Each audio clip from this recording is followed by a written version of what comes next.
안녕하십니까, 오은선입니다. 2013년 5월 1일 수요일 한국경제신문 보겠습니다. 5월 1일은 메이데이죠. 메이데이, 노동자의 날 혹은 근로자의 날, 우리가 근로자의 날이라고 하는데 정말 이 날을 가지고 이야기를 거슬러 올라가면 산업화, 그리고 이 현대, 참 얘기가 많고도 많습니다.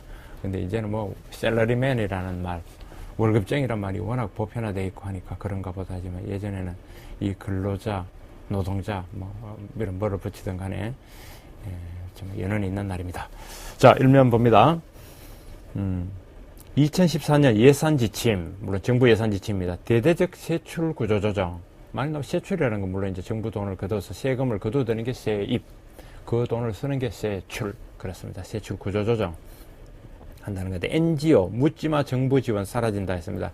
NGO는 뭐 잘 아시다시피 Non-Government Organization, 비정부 기관인데 우리가 시민단체 혹은 사회단체, 시민사회단체 이렇게도 말하는데, 여기에 지원해주는 그 금액이 많이 조정이 된다 이겁니다. 그동안 묻지 마라고 하는 건 정부에서 사실 알게 모르게 여러 가지 형태로 지원을 많이 했는데 조정하겠다는 겁니다. 아마 NGO들이 쉽게 가만히 있지 않을 수가 있겠군요. 그렇습니다. SOC 투자도 원점에서 재검토를 하고요. 지자체 주요 사업도 재정 분담을 하고, 대기업 R&D 지원도 축소하고, 한마디로 정부가 나갈 돈의 그 큰 원칙은 서 있지만 거기서 세세한 그걸 상당히 조정하겠다, 그런 얘기입니다. 그래서 정부 돈에 의거해서 움직이는 NGO들 또는 정부 돈을 가지고 보고 하는 R&D 무슨 매칭 뭐를 한다든가 그런 사업들은 단단히 이번에 보셔야 되겠습니다. 이건 의미 있는 정보가 되는 겁니다. 그렇습니다. 오면에 흘러가는 기사를 보면 국제경기 지자체 재원 분담 늘렸다. 국제경기도 예컨대 아시안 게임이다 뭐다 지금 많지 않습니까? 유니버시아다, 광주 이런 것들도 정부 부담을 늘려야 된다, 그렇게 됩니다. 다시 일면에 가서 어제 국회 상황 기사가 좀 들어갔네요. 단가 후려치기, 징벌적 손해배상하는 소위 그 경제민주화법 중에서도 하도급법 국회 본회의 통과했고요. 정년 60세법, 그것도 어제 법사위를 통과해서 입법에 한 단계 더 나아갔고요. 연봉공개법도 국회 법사위를 문턱을 열었습니다. 이 중에서도 전번에도 제가 한번 읽으면서 강조해드렸지만, 정년 60세, 이건 우리 사회에 미치는 파장이 매우 크죠. 노사 모두 영향이 큽니다. 특히 그래서 사용자 측, 기업주 측에서는 이거를 임금 피크제와 연결시키가 해야지만 된다, 그런 얘기고, 노동자 입장에서는 임금 피크제 하면 그런 임금 손해보는 일 못하겠다, 그냥 60세 정년을 내리자 하는 건데, 정년 내리는 것은 정년제도를 도입한 것만큼이나 큰 겁니다. 이건 우리가 줄여서 그냥 말하기를 정년법 이렇게 말하고 있지만은, 정식 이름은 고용상 연령차별 금지 및 고령자 고용 촉진, 이런 법입니다. 그 법 속에 들어가 있는 거죠. 고령자 연령 차별과 그 다음에 금지를 시키고 고령자 고용 촉진, 그렇게 되어 있는 법인데 되어가고요. 재계 소식으로는 SK가 5,800명에 달하는 계약직을 정규직으로 전환했다고 합니다. 최근 대기업들이 정부의 시책에 부응하는 것들이 부쩍 많습니다. 현대차가 내부 일감을 외부에 공개했다든가 그런 게 있었는데, 어제 당진에다가 1조 이상 투자를 했다든 그렇게 나오고, 정부 시책에 맞서서 SK 같은 경우 또 총수가 조금 솔직히 좀 곤혹스러운 그런 상황 아닙니까? 그래서 아마 조금 더 정부 방침에 부응한다 할까요? 적극 나간다, 그렇게 해석할 수 있는 여지가 있는 거죠. 연말까지 5,800명의 계약직을 돌리는 것은 10대 그룹 중 최대다 하는 게 있고, 또 재밌는 기사 하나 있습니다. 우리 4월에 금리를 한국은행이 동결을 했는데, 그때 그 동결한 걸 놓고 경제 인식에 대해서 한은이 너무 낙관적인 거 아니냐, 경제성이 좋다고 보는 거 아니냐, 또 행정부, 기재부 입장에서는 왜 조금 금리를 내려야 할 시점에 안 내리느냐 불만이 있었고, 시중에서도 내릴 걸로 이해를 하고 예상을 했는데 한은이 고집 피운 거 아니냐 등등 논란이 굉장히 많았는데, 그때 상황이 이랬답니다. 금통위 의사록이 공개가 됐는데, 봤더니 당시에 금통위원은 금리를 동결하자, 그게 3명, 인하하자, 내리자가 3명 이렇게 됐다고 합니다. 그랬는데 김중수 총재, 한은 총재가 캐스팅 보트로 동수일 때 의장으로서 캐스팅 보트를 던져가지고 동결을 했다. 연 2.75%죠. 그래서 그 상황이 이렇게 진행됐구나 하는 점이 관심을 겁니다. 이면에는 이면 톱은 다시 도는 턴테이블, LP의 화려한 부활. 요즘 젊은 독자님은 턴테이블 모르죠? 우리는 옛날에 그 LP판 해가지고 이렇게 둥근, 꽤 둥글죠? 플라스틱에 된 LP판. 그거 하면 이렇게 지금 카트리지, 바늘이라고 하는데 카트리지 올라가면 지극, 때로는 음악 소리가 서걱 하고 하는데 그게 이제 레이저로 쏘는 CD가 나오면서 거의 사라졌는데 요게 또 나름대로 아날로그 맛이랄까요? 또 그런 어떤 인간적인 맛이랄까 그런 게 있다고 해서 매니아들은 계속 또 LP를 모으고 또 그걸 수집하는 사람들도 있다 제가 이렇게 듣고 보고 있는데 요게 지금 다시 팔리고 있다고 합니다. 한정판, 희귀판 소장하자. 그래서 주 고객이 오히려 20대, 30대라고 하니까 그게 관심사네요. 아마 좀 있으면 가왕, 조용필 LP판이 나온다 그러고요. 작년에 미국 같은 경우는 이 LP판이 460만 장 팔려 나갔다고 하는데 이건 5년 전에 비하면 4.6배, 그건 5배 가량 많아진 거라고 합니다. 저도 저 고향 저희 본가 집에 옛날에 보던 LP판 같은 게 들어 있는데 그건 뭐 그냥 퇴물이라서 버리긴 그렇고 놔놨는데 그게 하나의 기념품이 되고 또 그걸 듣는 사람들은 소리 잡음이 있음으로써 오히려 향수가 있고 매니아가 있다. 그러니까 이런 것들을 보면 우리가 좋아한다는 기호, 그 상품, 서비스라는 게 얼마나 또 유행을 타고 돌고 도는 것인지 무조건 잡음이 없다고 좋은 것이 아니라 그런 거 찾고 낭만과 그 속에 인간적인 맛, 그 다음 그 LP 특유의 어떤 분위기 이런 까지 산다는 얘기가 되지 않겠느냐 그렇게 봅니다. 아래는 세계경제연구소 기소로만 교수 강연. 갤럭시에 한국이라는 것만 표시해도 국가 브랜드 뛰어오를 것이다 라고 기소로만 교수 이야기했습니다. 기소로만 이분은 뭐 세계적인 석학인데 다만 저는 그런 생각이 듭니다. 이 기소로만 한국을 위해서 하는 석학이냐 싶습니다. 뭐 프랑스나 외국에서 그렇게까지 유명한 분인지 모르겠는데 하여튼 한국에서 예전에 신년 특집 한다 뭐 한다면 맨날 세계의 특집 기소로망에 듣는다 했는데 프랑스 사람이 한국을 얼마나 연구를 했는지 우리 맨날 기소로망 인터뷰가 어땠고 기소로망이 어떻고 했는데 글쎄요.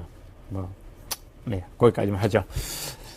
3면에는 드러그스토어 중기적합업종 지적 논란을 어떻게 생각하십니까? 봤네요. 약사회 동네 약국 생존을 위협한다. 대기업은 약은 별로 안 파는데 했습니다. 드러그스토어라면 말 그대로 드럭, 약, 스토어 판매하는데 일반 의약품, 화장품, 식음료, 문구류를 판매하는 상점인데요. 미국의 월그린, 일본의 무슨, 마스모토 기요시 등이 대표적이다. 기사에 그래서 놨습니다. 한국에서는 1999년 CJ 올리브영이 최초다. 올리브영 하면서 가게 들어 보이죠?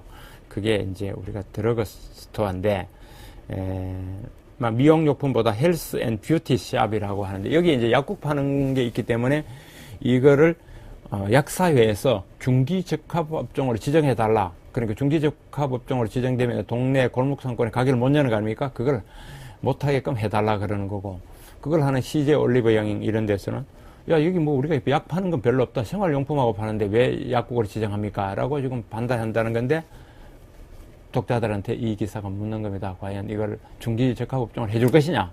무리한 요구냐? 기사가 중립적인 가운데서 문제를 그렇게 던졌습니다. 광공업 생산이 1년 만에 최대폭으로 감소했다 해서 3월 마이너스 2.6% 이렇게 경기가 나쁘니까 부양책이 곧 힘이 실릴 것 같다는 기사가 들어가 있고요. 그 옆에는 경기 논쟁 재점화. 경기 논쟁이라 하면 뭐 맨날 선수들은 주역 둘 있잖아요. 한국은행과 행정부, 특히 기획자정부, 기재부죠. 그리고 기재부는 지금 경기 위축 신호라 계속 이렇게 해석을 하고 있고 그렇게 방향이 가야 된다고 하고요. 하나는 난센스다. 그렇지 않다. 전번에 나왔듯이 뭐 0.9% 나왔잖아요. 1분기. 그런 식으로 괜찮다. 이렇게 맞서고 있다 하는 그런 기사가 되겠습니다. 4면은 이슈 포커스 경제민주화 1호 하도급법 국회 통과 파장. 결국 3중 처벌 과도한 제재다. 분쟁 급증이 불보다 늘어날 거다. 그 우려가 있고요. 프랜차이즈법, FIU법, 공정거래법 개정은 6월 국회로 넘어갔다고 합니다. 이번에 4월 국회가 제때 못했다 하더라도 임기가 아니라 회기가 5월 3일까지인가 그렇죠? 그래서 못하고 또 6월로 넘어갈 건데 뭐 논란이 되는 얘기들이 많습니다. 옆에는 감사원이 6곳 경전철 수요 예측에 대해서 감사한 결과가 있습니다. 뻥튀기를 했다는 건데요. 이게 저번에 용인 감사했을 때 보니까 검찰 수사에 나왔는데 검찰도 그랬더라고요. 이게 수요 예측에 정말 문제가 있다. 다만 형사처벌에 시효가 지냈기 때문에 어떻게 할 수가 없다. 이제 그런 그 보도자료 넣은 걸 제가 그 검찰 발표 보도자료를 봤는데 검찰 발표가 맞다면 수요 예측에 굉장히 문제가 있습니다. 예컨대 수요 예측이 뭐냐? 이제 용인이라든가 어디든지 경전철 아니라 무슨 시설을 만들면 사전에 전문가들이 이렇게 이건 수요가 한 달에 얼마, 시간당 얼마, 수요가 얼마 생길 것이다. 그리고 들어가는 비용은 어떻다. 이거 수익 이제 분석 모델로 나누고 계산하는 건 그걸 말하는 겁니다. 근데 수요 예측을 뻥튀기를 하는 거죠. 이렇게 1조를 들여가 만들면은 하루에 2만 명이 탄다. 3만 명이 탄다. 일반 사람은 모르니까요. 그렇게 해놓고는 그걸 그냥 밀어붙여가지고 SOC 과잉 투자가 일어나게 하는 거고. 그게 대표적인 게 이제 용인이고, 용인의 수사에서 전직 시장이 다 잡혀가고 굉장히 많았는데, 용인뿐만이 아니라 다른 데도 그런 게 많다는 게 감사원 감사 결과에 나왔던 겁니다. 의정부 같은 거 봤더니 수요 예측 대비 실제 통과가 14%밖에 되지 않더라는 겁니다. 수요 예측에서는 하루에 100명이 이용할 거라고 예측을 했는데 그게 전문가들의 진단입니다. 전문가들의 예측인데 실제로 봤더니 100명은 고사하고 14명밖에 가지 않더라는 겁니다. 14%. 그러니 그 큰 금액을 투자해놓고 이게 뭐냐?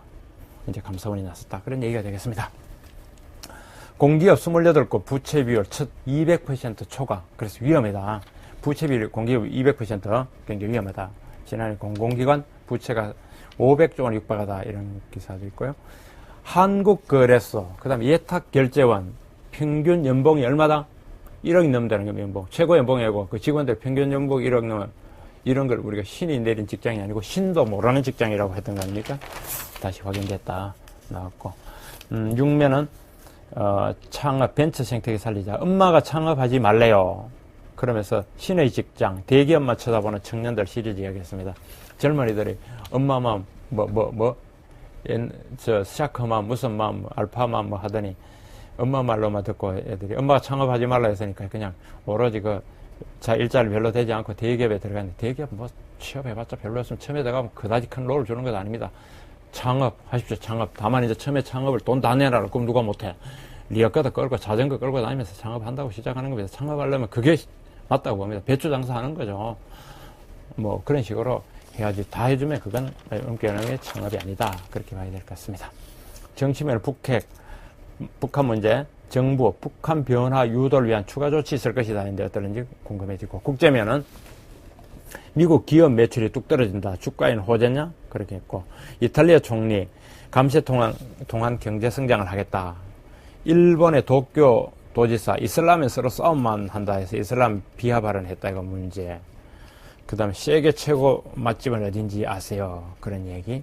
그 다음에 중국에서 이커머스 플러스 SNS, 인터넷 신천지가 열릴까 해서 중국 알리바바가 시나웨이보라는 회사를 18% 인수해서 새로운 사업 모델을 중국에서 시험하고 있다를 크게 썼습니다. 자, 금융면은 은행 신연금저축 내일부터 판매한다는 기사. 산업면은 한화가 지각 인사해서 전열 재정비했다. 그런 얘기들. CJ 대한통운 노인 일자리 100개 만든다 하는 그런 기사들이 있습니다. 다른 산업 기사들은 쭉 넘어가고, 경영 자문 전문가 이명우 한양대 교수 인터뷰 요거는 재밌겠네요. 100점짜리 기업 10개보다 90점짜리 글로벌 성부, 근로기업을 가라 하는 얘기들. 주말이니까 좀 짧게 보려면 나머지 중기 이런 기사들은 쭉쭉 건너가고 생활경제, 불황 모르는 왕구, 정시면에는 5월 정시는 희망, 약간 낙관적으로 했네요. 요런 거는 넘어가고, 부동산 면만 보고 끝내야 되겠습니다. 서울의 단독주택 가구수는 확 줄고 가격은 올랐다. 공시가격이 2.99% 올랐네요. 경기도는 1.4% 오르고, 어제 집값 전반적으로 내린 건 아파트값이 내린, 공동주택의 가격이 내렸다는 거고, 단독주택은 올랐다고 합니다. 재개발로 매년 단독주택이 지금 크게 줄어들고 있다. 공동주택이 늘어나고, 그래서 재산세 부담이 소폭 늘었다. 그랬고요. 재밌는 건 서울에서 서울에서 최고 비싼 집 1, 2부터 5위까지가 삼성가 소유라고 하네요. 집 한 채. 이게 공시지가 기준으로 이태원동 130억 원. 이건희 삼성 회장 집이네요. 2위도 뭐 그렇고 3위, 4위, 5위 해가 삼성가 이건희 회장 또는 뭐 그 형제들 집이 1등부터 5등까지 했다는 얘기 들어가 있고, 아래는 내년부터 층간소음, 그 다음에 이수를 맺히는 결로 없는 아파트 지어라 하는 그런 얘기들이 크게 들어가 있습니다. 사회면 톱은 스마트폰 절도에 빠진 사람들, 해외 유학생, 학원 강사, 군인 219명 적발, 기업형 범죄 날로 늘어난다. 그리고 며칠 전에 박근혜 대통령이 이야기했죠. 대입시험 교과서 내에서만 내라고 하는데, 교과 과정에서 벗어나는 대입시험을 내면은 해당 대학교 재정 지원을 해주는 게 아니라 재정 지원을 중단한다고 했습니다. 뭐 이렇게 세세하게 나는 게 잘하는 게 모르겠지만, 대통령이 교과서 안에 시험 문제 내라, 교과서 밖에 내라, 이런 것까지 하는 거 전 좀 웃기지 않습니까? 너무 세게, 뭐 그만큼 교육계에 문제가 있는 것은 사실이겠지만, 그렇다고 대통령이 너무 세세하게 하면 장관은 뭐합니까? 국장은 뭐, 국과장은 뭐합니까? 대통령이 하고 싶은 얘기들 이런 걸 좀 줄이는 게 맞지 않나, 그런 생각이 듭니다. 자, 오늘은 뭐 여기까지 하겠습니다.